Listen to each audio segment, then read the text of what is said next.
pagi Bapak Ibu dosen, izin memperkenalkan diri. Nama saya Ayumi Dinara, saya dari jurusan Ilmu Komunikasi.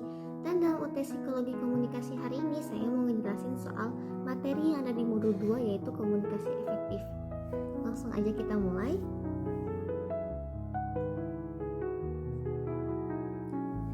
Untuk pengantar komunikasi efektif ya, definisi dasar komunikasi itu apa sih?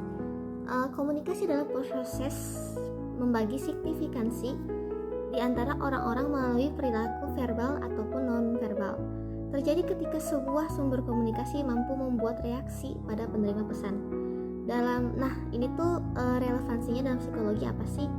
Dalam psikologi komunikasi, fokusnya adalah bagaimana perilaku verbal dan non-verbal memengaruhi reaksi dan pemahaman atau kognisi penerima pesan.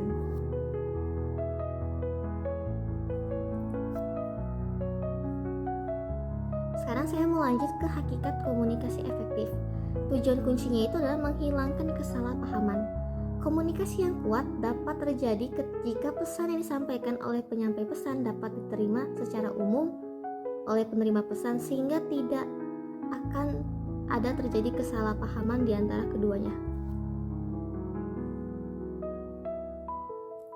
Masih di hakikat komunikasi efektif. Sekarang saya mau bahas soal definisi keefektifan atau the core concept-nya. Tolak ukurnya itu apa sih? Jadi tolak ukurnya itu komunikasi dianggap layak atau efektif berdasarkan sejauh mana penyampai pesan dapat ditempatkan pada penerima pesan.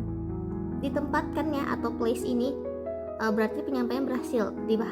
Ada dua hal contohnya. Melihat dan memahami derajat akal atau proses decoding, mengikuti alat yang sebenarnya atau proses gathering atau pengumpulan konteks yang diklaim oleh penerima pesan. Prinsip utamanya yaitu mencapai pemahaman bersama atau mutual understanding, di mana gambar, tanda, atau struktur pesan yang disampaikan memiliki kerangka, makna yang sama di benak pengirim dan penerima. Sekarang saya mau bahas dengan faktor penentu keefektifan pesan. Keberhasilan suatu komunikasi sosial tidak hanya tergantung pada kejelasan pengucapan, tetapi juga pada strategi perencanaan pesan oleh penyampaian pesan atau sender.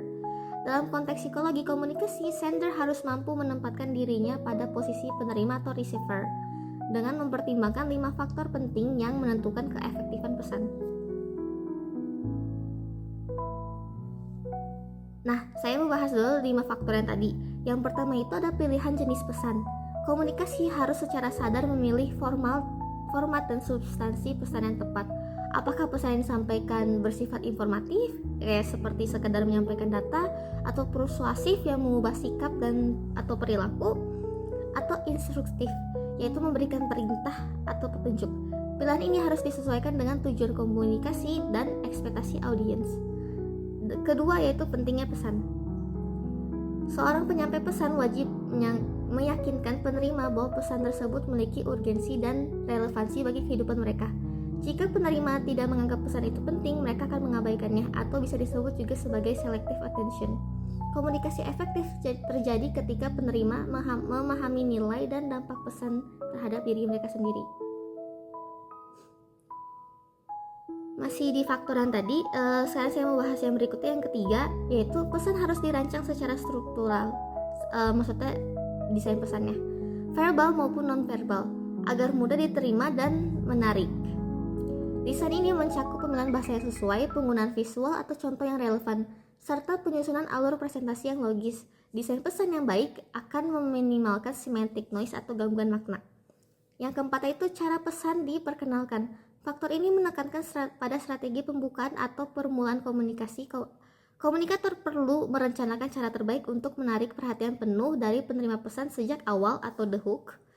Memperkenalkan pesan dengan cara yang tepat sangat krusial untuk memastinya penerima siap secara kognitif untuk menerima dan memproses informasi selanjutnya. Dan yang untuk kelimanya ini adalah jaminan saluran atau media. Penyampai pesan harus memilih dan menjamin media atau saluran paling efektif untuk transmisi pesan. Misalnya, untuk pesan yang kompleks atau bersifat emosional, saluran tatap muka atau lisan mungkin lebih baik daripada email yang tertulis. Jaminan salur ini memastikan bahwa pesan terdistribusi secara utuh dan meminimalkan physical noise atau gangguan teknis atau lingkungan.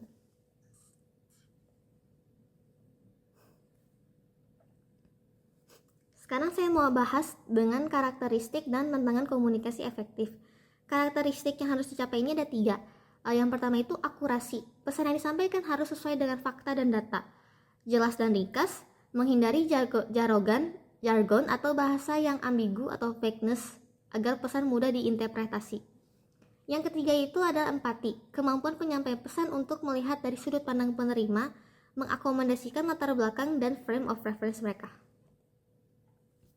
Selain karakteristik, kita juga ada tantangannya, sama ada 3 juga. Yang pertama itu ada noise atau gangguan fisik, suara bising, gangguan koneksi, atau hambatan lingkungan yang mengganggu transmisi pesan, misalnya berisik gitu ya di tempat dia. Yang kedua itu physical noise, prasangka, stereotip, atau emosi penerima yang menyebabkan pesan diinterpretasikan secara bias atau bias.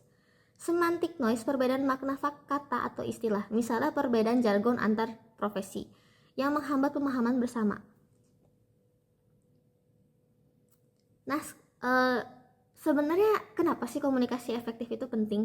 Pentingnya dalam psikologi komunikasi, komunikasi yang efektif adalah prasyarat untuk koordinasi, kerjasama, dan pembentukan hubungan yang sehat dalam lingkungan sosial. Dampak negatif keefektifan ini, kegagalan dalam komunikasi efektif akan memicu konflik, menurunkan produktivitas, dan menimbulkan frustasi karena tidak ada yang mutual understanding. Kesimpulan yang saya dapat dari modul 2 ini adalah komunikasi efektif adalah proses sadar di mana komunikator berstrategi untuk memastikan pesan yang di-encode sesuai konteks dan frame of reference mereka, sehingga menghasilkan reaksi dan pemahaman yang diinginkan. Sekian untuk presentasi saya dalam review materi modul 2 untuk UTS Psikologi Komunikasi. Atas waktu dan perhatian sudah diluangkan, terima kasih.